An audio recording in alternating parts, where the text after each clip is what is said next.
Do you miss fried chicken after going paleo? Well, I have just the dish for you. It is Ollie's Cracklin chicken, and all it takes is some chicken thighs and some salt, and you've got an amazing fried chicken. So you just go to the store and buy a regular chicken thigh with the skin on and the bone in. And this is the cheapest way to buy it anyway, so this is how you should buy it. And chicken thighs are so much better than chicken breasts. There's so much more flavor. They're so much more delicious. You can overcook them and they're still delicious. So people should embrace the thigh. But this is how I remove the bone from the thigh. I just use a regular pair of kitchen shears and I just kind of trim around the bone. And then this end right here, I pull up, and again, I just use my shears to cut right up next to the bone. And this goes in my bone graveyard in my freezer for broth.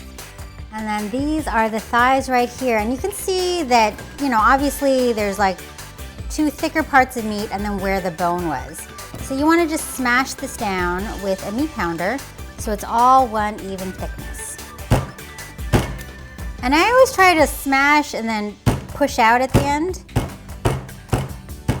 I flip it skin side up, and on the skin side, I only put salt. Because if you put anything else, it can burn really easily, and you want the skin to get just nice and crispy and delicious. And then on the other side, you can put, whatever seasoning blend you like, or just more salt, but I like to use my magic mushroom powder. And the magic mushroom powder, I use the same amount like I would use salt, because it is a salt substitute.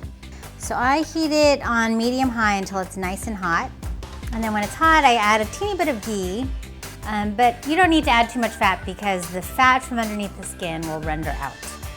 And grab my chicken, put it skin side down, and it should sizzle as soon as you put it down. That's how you know the pan is hot. So it takes about 5 to 7 minutes to fry up the skin really nice and crispy. But I found that I do need to rotate my pan about 90 degrees just because it's not super even. But those are the things you learn when you fry a lot of Cracklin chicken. A good way to know that it's getting close to being ready is that the edges of the skin you can see some golden edges on the skin, and then the meat itself will start turning white. But you can also just peek it and grab a pair of tongs. And always have, a heat-safe glove. And people ask me, how do you get your chicken to look so crispy? Are you doing Photoshop to make it all nice and brown? And no, you just have to be patient. All right, I think this is pretty close. I'm gonna check on this one. Oh, it's pretty good. And you can always flip it over again to re-crisp the skin. But right now, you flip it over and you want the meat side to cook through. And then at the very end, you can flip it back over to get the skin a little crispier if you want.